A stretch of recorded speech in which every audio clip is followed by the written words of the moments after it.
Welcome everyone to the Circle Debate Podcast top 5 picks of the week for week 41. This is a lot of weeks, man. That's almost a year. If you think about it, we're 12, 11 weeks away from a whole year worth of content, essentially. I love it. And I do love it. And I want to go ahead and take our 128 subscribers that we have. Let's double that number, man. We're going to double that number, Let's double it. Yes. I'm going to double it. The host is Devious One IBC here with my other hosts, my other brothers to the faction, D-Generation West. West. That's right. West, y'all.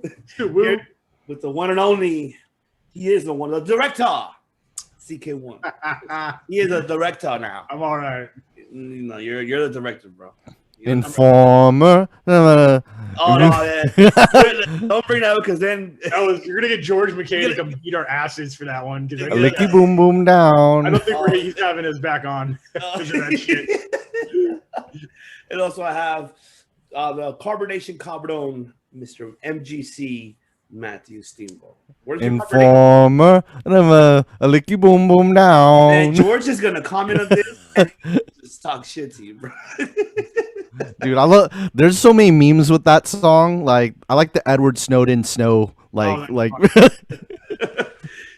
also we have the master of disaster, the king of sting, the man with a plan, and that is Money Mike Lopez. Nope. Let's do it. That's ready. Right. Today's top 5 picks of the week, ladies and gentlemen, is King of the Ring winners. Our top 5 King of the Ring winners. It was a tough one for me, but there's so many great King of the Ring pay-per-views, which we do truly miss. I hope that NXT will bring it. I think that's something that they should have in that brand for NXT, not for the main roster. I'm sorry, Baron Corbin, you're not on my list. Right now, you are not on my list. Sorry, Baron Corbin. Even though you were the last King of the Ring winner, but you're not on my list, bro. I just hated it. But all right, let's go ahead. Let's go to that wheel of names and see who goes first. Let's go. Here we go. All right. And now we are spinning that wheel. Yeah. Spin that wheel. Spin that wheel. Spin. Oh, what again? All right, let me erase my name, man, because this is from all of it. Yeah, all of it, bro. Jesus, why is it going to be me? Okay. Why me? Why me? All right. Number 5, 1987 King of the Ring was, the Macho Man won the King of the Ring. He was the Macho King, defeating King Kong Bundy in the finals. Loved it. And this has shocked me, too, that I didn't know Bundy was a freaking face in this at this era. I didn't realize that he was a baby face. That's what tripped me out. And Savage was the greatest heel at that time. That was his era. And I think that was when, I think either after or before his Intercontinental run. But I loved it. Savage was a great King of the Ring winner.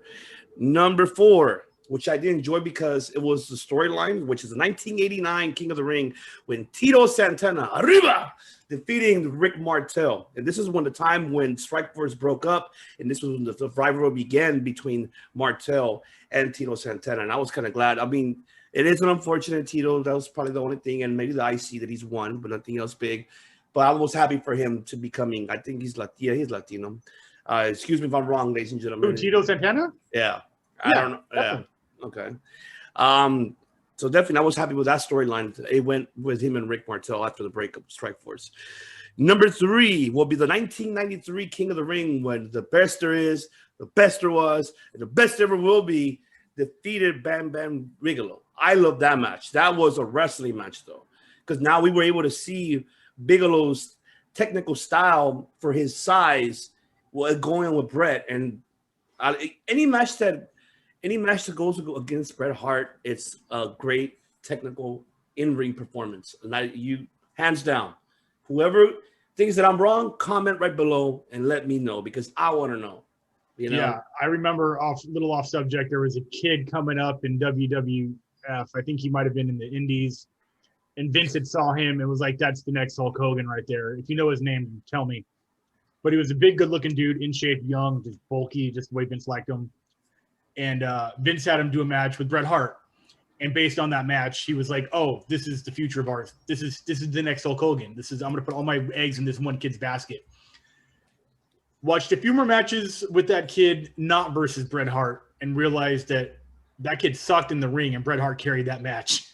I think I know who you're talking about. I know. I just his name escapes me because he's just one of those guys in the annals who this is the story you tell about him. Yeah.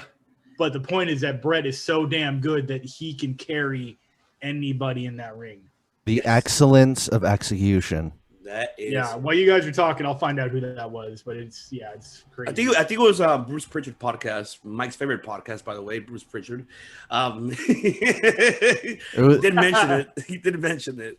It was Abe Vigoda. It's Bruce Pitcher. Jesus Christ. Bruce Serenity Pritchard. now. All right. It's my number 2. I know this is gonna be like what?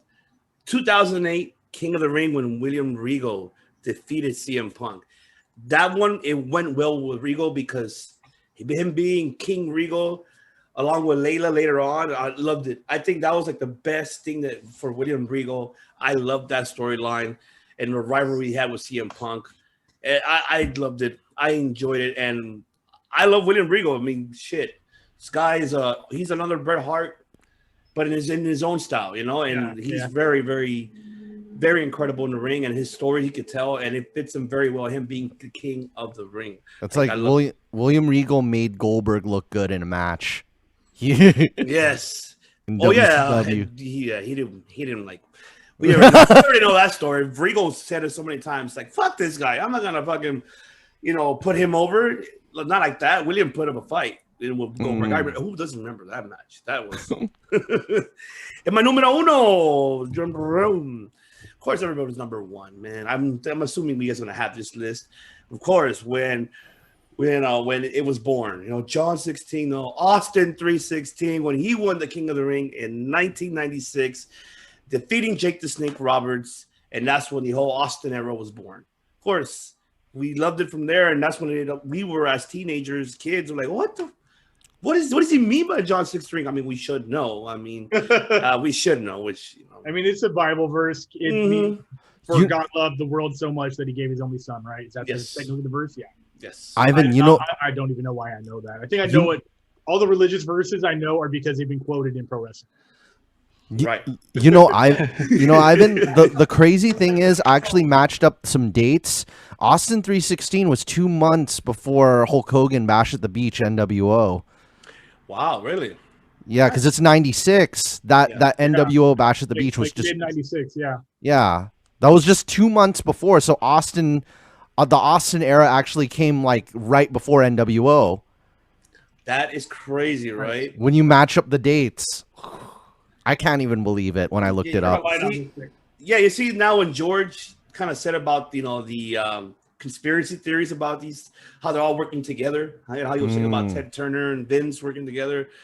Man, by the way, if you have not seen it, ladies and gentlemen, make sure you watch our episode 41, part 1, when we had George Mackay from Straight Talk and we had Kofi Weaston from Dirty Heels. Great episode. We loved it. I love those guys, man. There we go. I'm back.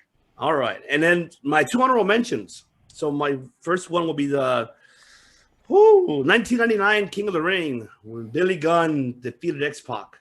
And who doesn't remember that super famous off the third top rope landing on X-Pac? I think I loved it. And I think Billy Gunn was just barely being a heel at the time. And this is before he went out with The Rock. So, I mean, before The Rock buried him. Because honestly, The Rock buried him, man. In the Kiss My Ass match, he buried him. But yes, he was a hot heel. And I think this time, Billy Gunn should have been a world champion around this time, at least once, or later on throughout the future. Second honorable mention, of course, I have to mention another Hart. My family. Woo! Owen Hart, 1994 King of the Ring, defeating Razor Ramon. That was another hot heel that should have been world champion. And Mike's favorite, buddy Bruce Pritchard. He did say of water. Seltzer water. Seltzer water. Didn't he explained the reason why Owen, didn't want to give him the belt. Oh, he don't need it. He did needed that belt. And that was one thing that could have led to him being a world champion, beating his own brother Bret. That would have been so awesome to see. And rest in peace, Owen. We miss you. Definitely. That's right. All right. Let's go back to the wheel. Let's see who is next. Okay. Spin that wheel, man.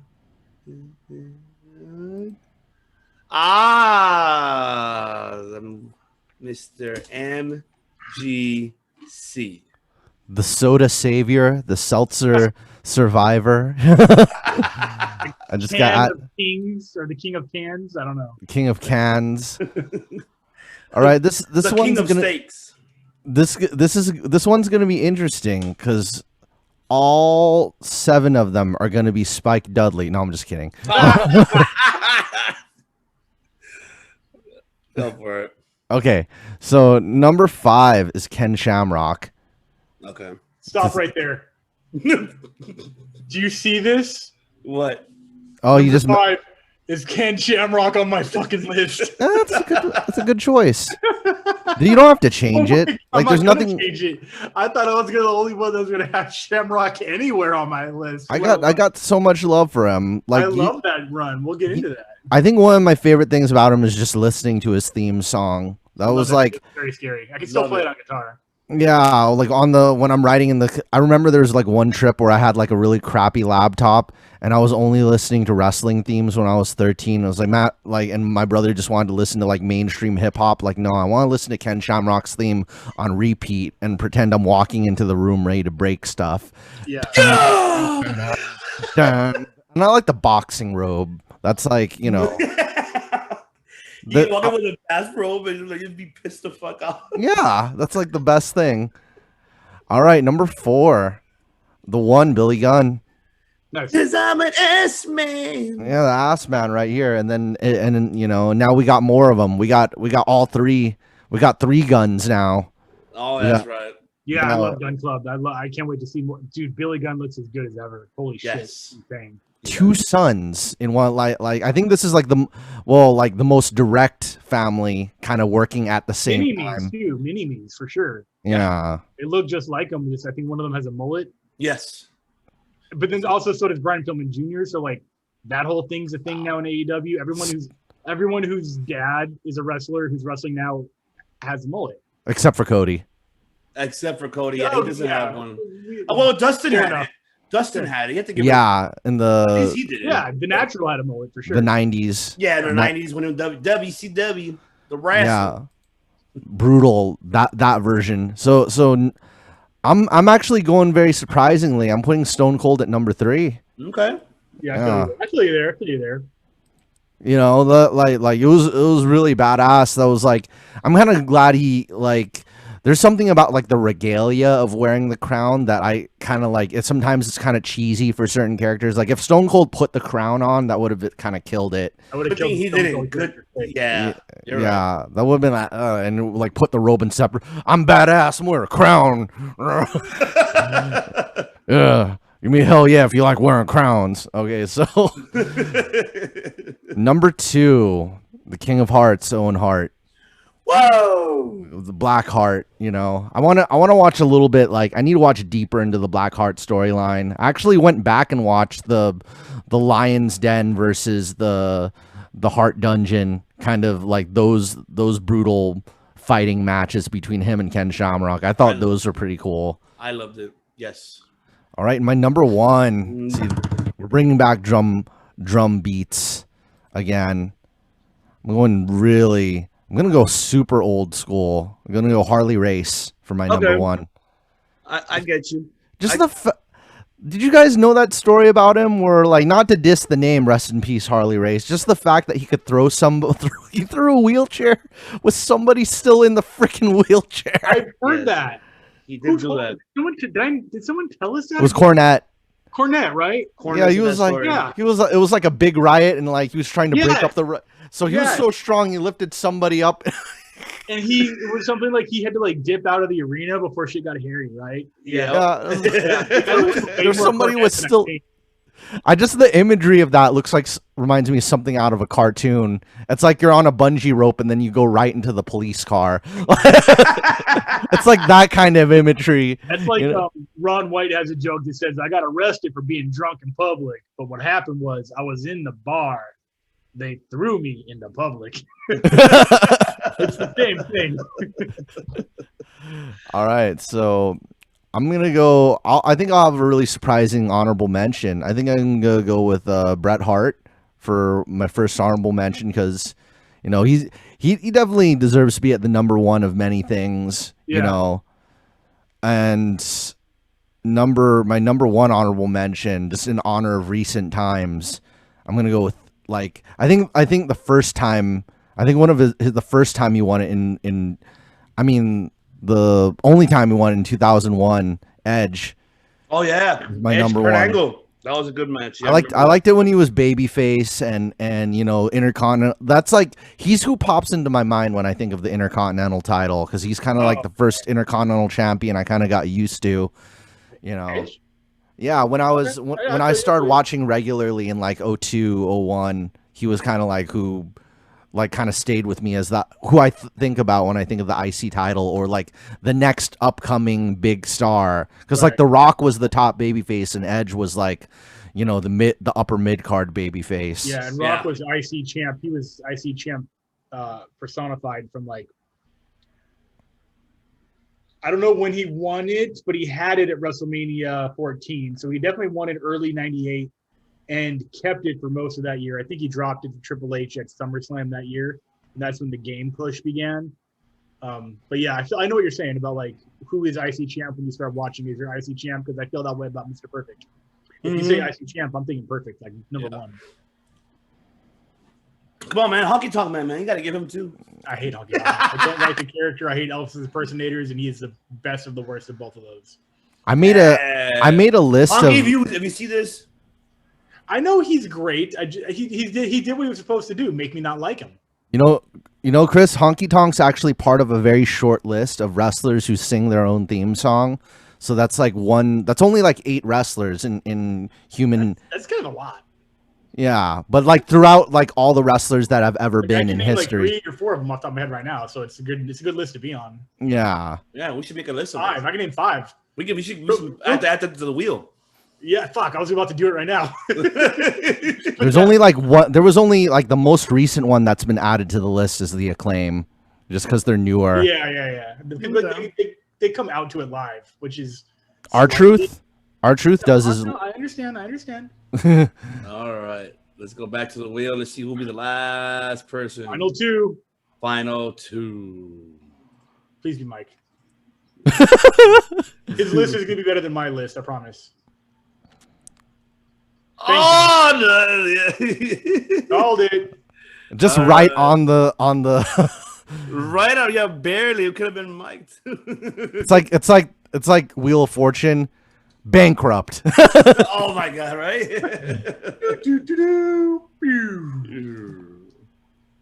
Go for it, brother. The floor is yours. Oh, he blinked. Okay, I thought he froze. Can you hear us? Yes, he can. I don't know what's going on right now. I thought it froze and then he blinked. He said, "Hi." Go for it, Chris. The floor is yours. Me? No, it's Mike. Mike's next. No, it's you. It landed on you. Yeah, just barely landed on you. It barely landed on you. Did it really? Yeah. Yes. Oh shit! Oh my bad, dude. It must have like moved a little bit. Like the breeze must have took it. I'm sorry. Yeah, there was a little wind there, so there you go. Kentucky windage. I landed on Mike, and then I stopped looking. I should have just stayed like this. Right? If you didn't blink, I would have thought you froze. Number 5 is Ken Shamrock because that's his highest acclaim in the company, and he was absolutely a terrifying in-ring performer. Kind of suffered from not being a Paul Heyman guy, and what I mean by that is he didn't have a mouthpiece to push him, I think, a little bit further into the imaginations of the universe at the time. We saw the same thing happen to the Lethal Weapon Steve Blackman, just no personality. But for Ken Shamrock, that was his personality. He was quiet until he felt screwed over, and then he went buck wild. You know, we saw him at WrestleMania 14 belly to bellying like 14 refs in a row, and then went on later that year to win the King of the Ring. Very scary, great in-ring performer, very underrated. As far as that goes, I think people don't look back at his pro wrestling career and think of it as great because they know him from MMA. But I loved him as King of the Ring. I was like, he was just like a shoo-in for sure for me. Just very scary, shredded to the gills, and could wrestle. He could wrestle. He was fast. He could run the ropes like nobody before. He just drop kick, the ankle lock. Just I love that era, Ken Shamrock. What would have been if my Yeah, apologies. My apologies. What would have been if Shamrock was managed by Jim Cornette? I Just just think fucking of- terrible. Like Dan Severn, basically. Because that would, or someone. I don't know about Dan Severn, man. I don't know if he was a great talker. I think Corny has Corny managed Dan Severn. That's Yeah, why. Oh yeah, well, Smoky Mountain, yeah, because Corny has a niche, and I don't think the personalities of what Cornette does with what Ken Shamrock does, it doesn't make sense. Who would imagine him in that era then? Like if In that era, yeah, who would have fit with him, right? Don Callis. Cyrus, he- when he was Cyrus, Cyrus, Yeah, he was Cyrus when he was there. yeah, like He was there at the time. Like you have Battle and Poison God, about I'm trying to Shamrock. think. That's a I'm just good trying to goddamn think. question because this was still when ECW was kind of in its Yeah, hardcore prime. So Paul E. Dangerously, for the young kids, don't know who that is. Look it up. oh my God, yes. Yep. Like Man, early with the new Midnight Express. I don't know. I'd have to really think about it. Like, I wouldn't want him with it. I would want him with somebody serious, kind of like Paul Ellering would be perfect. Mm-hmm. Yeah, I'd say Yeah. Paul Ellering, who had taken a fucking 30-year break between what he'd done in with the Road Warriors and AOP, Yeah. would have fit perfectly right there. Okay. That's the best answer I can come up with. But yeah, Paul Ellering would have been the shit with Ken Shamrock.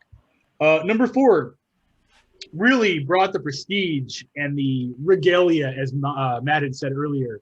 He brought the royalty to that title. He even changed his name and had a second career as this character, but that's King Booker. Mm. King Booker lived up to the King title as good as any of the other greats that I'll get to later on the list. But he still refers to himself as King Booker. He wore the outfit almost 24/7. He had the scepter, the crown, the robe. I loved Queen Charmel. Really let his actual wife shine in that role, and really put him over with the fans who maybe were on the fence about being a fan of Booker T prior to that year. And then there was like a 5 or 6 year drought after Booker had it. For some reason, I think they canned it for no reason that I can think of, and then brought it back. Number 3 is absolutely Owen Hart, because I think that his besides winning a match against Bret, but never holding the what just happened? Nothing. I was trying to play a video. Oh no, I know exactly what happened. I was looking right at you. No, I was trying to play the Mace Saruga versus Hikaru Shida, but it's got freaking autoplay. So Well, that's a different list. But yes, this is one of Owen Hart's shining moments. I wish he had more. I wish he had gotten just a bit over the top. He never peaked past. I mean, he beat Bret, won the King of the Ring, and then got the European title, IC title. Never really had a main event run. If he did, it was at house shows and in your houses and minor pay-per-views, but was never a WrestleMania guy, and that's just possibly disappointing. You know what I'm saying? Like, just had a really terrible feud with Triple H, where Triple H basically punked him out and made him look terrible. Then they put him in the Nation Domination. Like, come on, man. Number 2. And he's on this list because he's not only a great wrestler, but he was the first King of the Ring ever, and that is Don Morocco. And he's on the list because he was the first. Yes, you're right. Set the precedent. People don't know how old King of the Ring is. I almost forgot for a second. 85. Yeah, I was 1. You know, I'm old as fuck. But yeah, there's always going to be a place in my heart for the first anything if it's a great thing. You know, obviously I don't mean the first asshole or first piece of ass that's done something, but the first title holder or credit acclimated champion of some kind. The first is always going to make a list for me. All right. And number 1, grew up with this in my era. This was my childhood. This was me just as larger than life coming out to the ring He had the hat, he had the music, he had Miss Elizabeth, and that's the Macho King, brother. Yeah. Had gone from wearing the neon purple and pink spandex to just I know he wore the all white for the royal wedding or the Macho wedding, but I think he wore the all white also for the King Macho Man. But that's how I remember Macho Man. Man, he was the king. I liked him more. I loved Hogan at the time, but I loved Macho Man also because he was different. He was a little bit more punk rock, a little bit more colorful and not too ass kissy. He wasn't eat your vegetables, drink your cereal, eat your prayers. No. You know what I'm saying? Have 8 hours of drugs. Yeah, he was a wild man.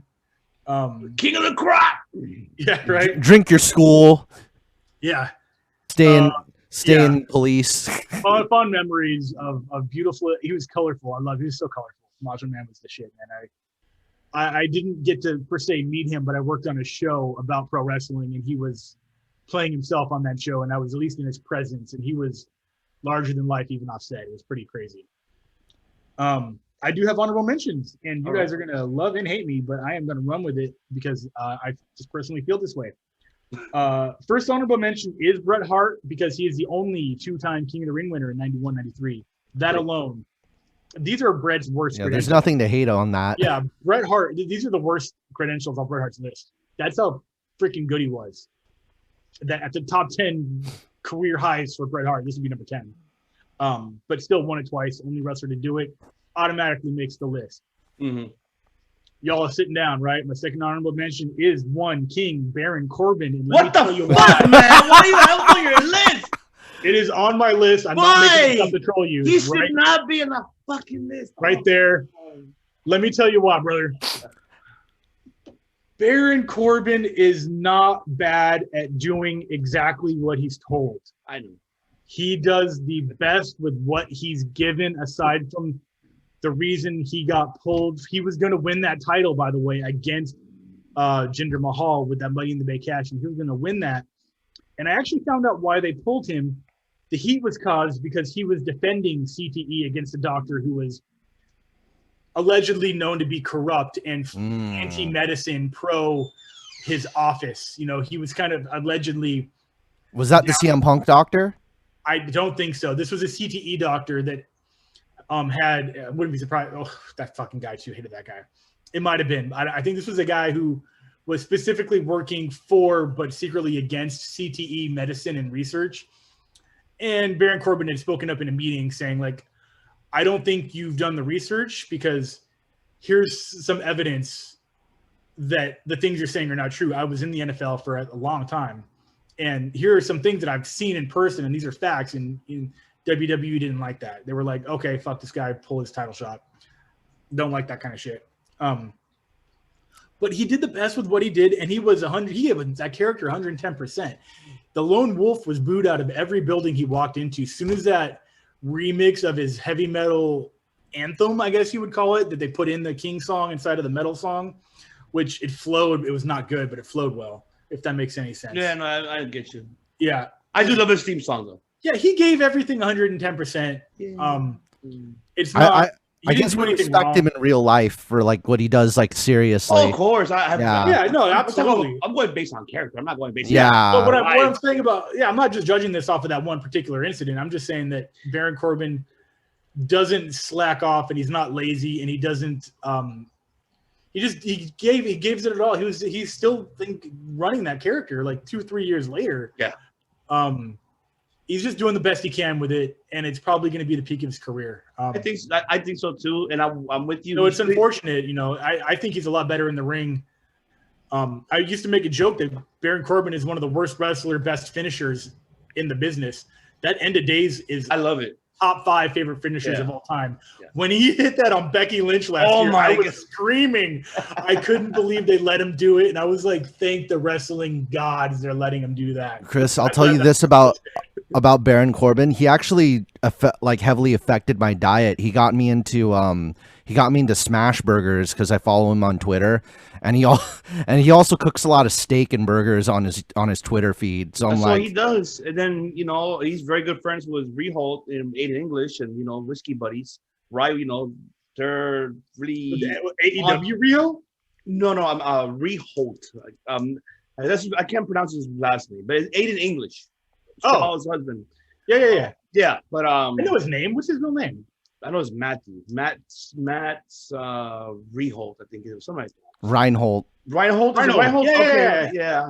Oh, My Regal. pronunciation. I almost thought you were talking about Riho, and I was like, No. oh, the burger. Oh, But the one that CTE one, that's the one was against Chris Nowinski, right? Is that probably the one that you're talking about?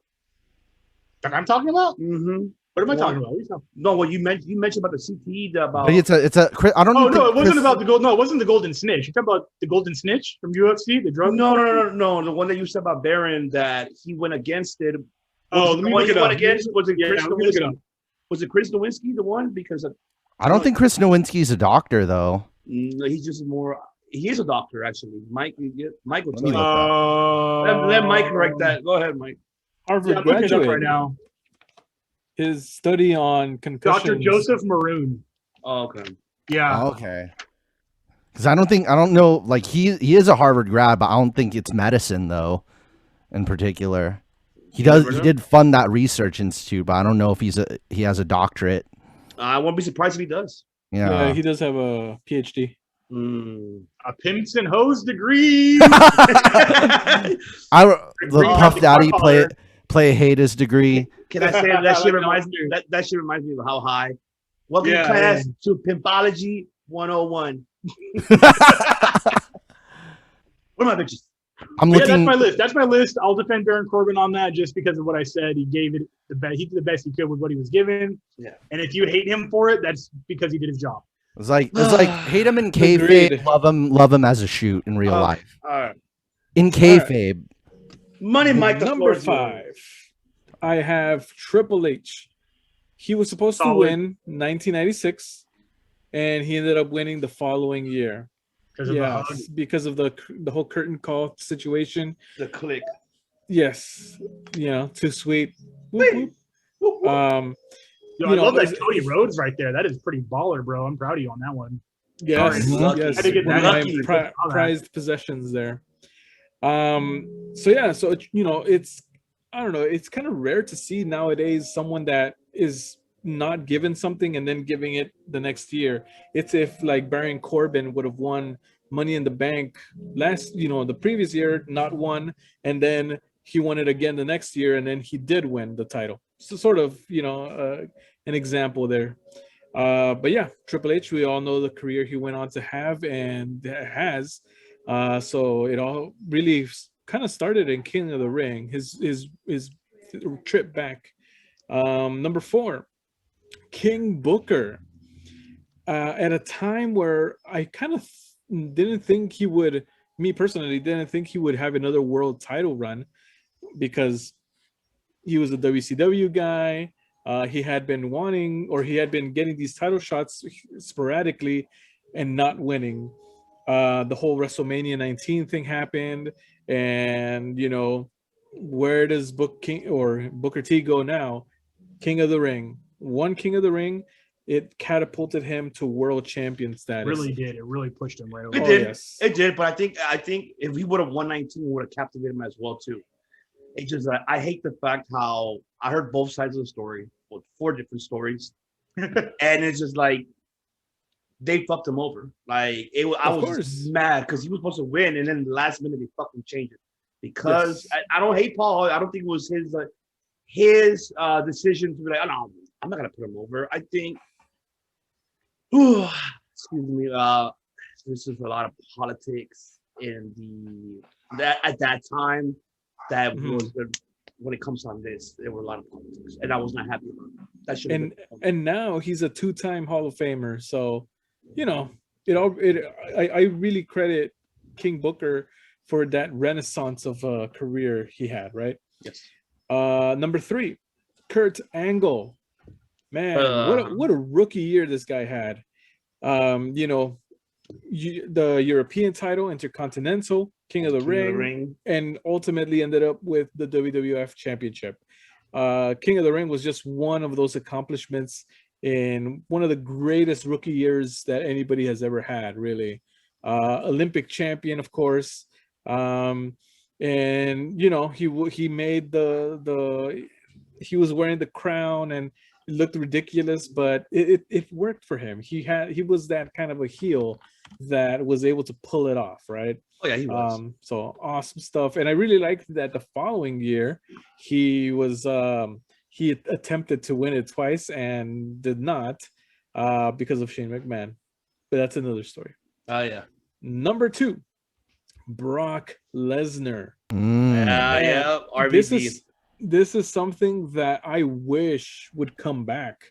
And in those summer months where kind of nothing is really going on, they need something like King of the Ring, and this is the perfect way to use it, because the winner of King of the Ring can get a title shot at SummerSlam. Anybody tell me that does not work, right? Comment right below, ladies and gentlemen. If you think that Money Mike is wrong, comment right below. Tell me I'm wrong. I am challenging anybody to a debate right here or whenever, anytime. David. He already debated with David on part 2 of episode 41. If you guys did not see that, Yeah, I debated with George. Me and George got into some shit that was very exciting. That was fantastic. So I love circular debate, man. It's us debating other podcasts, not each other. It's in the name. But yes, the King of the Ring, the importance of it and it leading to a title shot is something that is heavily needed for that tournament whenever it comes back, or for the female equivalent, Queen of the Ring, right? Oh Jesus Christ! You just blew my mind. That's such a good idea. My head's exploding. I think you're absolutely right, bro. You.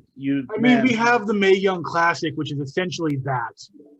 Our old buddy, of course. Our old buddy Jeff brought that up to us too. We need a main roster version of it, which would be fantastic too. Oh, it would be. Oh my God, my heart is burning to see that right now. Can you imagine who would be in that? That would be so sick, dude. And I can. You could have it be NXT on the left, main roster on the right, and the finals would be NXT versus main roster. Do this. And both NXT, the UK one too. Yeah, whatever. Oh my goodness, imagine that. Damn, that'd be badass, bro. I'm about to pass out from how good of an idea that is, Mike. You're a legend.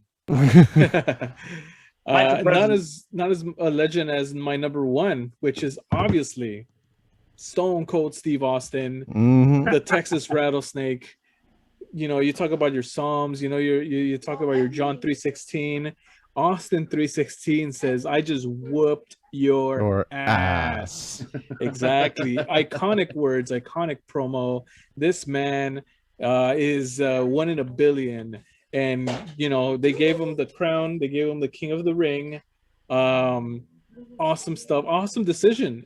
He had all the momentum in the world right there. So definitely deserving of that. 2 honorable mentions. Number 1, William Regal. I do feel, don't thank me yet. Just wait for my second one. Oh my God. You had Baron Corbin too, I guarantee you. I will say that William Regal,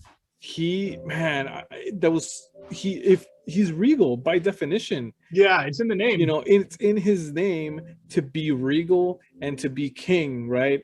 So I can't think of a better person that was tailor-made to be King of the Ring than William Regal. And he looked so awesome up on the throne, right? And the theme music and all that. It went with it. That's why I loved it. Perfect. Picture perfect. Yes. Unfortunately, I guess it didn't last long or whatever, or, I can't really remember what happened there. But yes, William Regal did an honorable mention for sure. Second honorable mention, of course, King Corbin. Yes. This guy is the king you love to hate. If you're a peasant, the epitome. I am not a peasant, damn it. If you're working your ass off and you see the king walking by, you just hate that guy. Yeah. You just, and yes, and Baron Corbin, he is the king you love to hate. He ran with that name, like Chris said, for many years after that. I think he probably even still to this day. Still does it. I think someone's fucking ended already. His Titantron is still King Corbin or whatever. So this is the smash burger Baron Corbin made on his Twitter. You see, and then with that rye whiskey that he has right there next to it. Yeah. See, like he'd be a great guy to have lunch with. So. Oh God, yeah, of course. He's Yeah. a humble guy. I'm not knocking him. I'm telling you. I mean, bro, I like smash burgers. it's So just his character, bro. It's just he's got good taste. Let's have a smash burger with you since we're both Mike and Chris are putting him over. I'll probably, if I get drunk with him, I'll probably talk shit to him. I fucking hate your character, bro. But I still love you. Give me some smash burger, Baron Corbin. If you're watching this, send us some smash burgers and some rye whiskey. Okay, so let's go ahead and spin that wheel, ladies and gentlemen, and let's go back. 5. Or let's go to. We could say spin that 5. What do you think? Maybe we could do spin that 5. I got 5 on it. All right, let's see what's gonna happen next week for week. Ooh, I really 40. like one of those. I see one of those right there. I can't wait to get a hold of. All right, here we go. If that pops up, I'm gonna be so thrilled.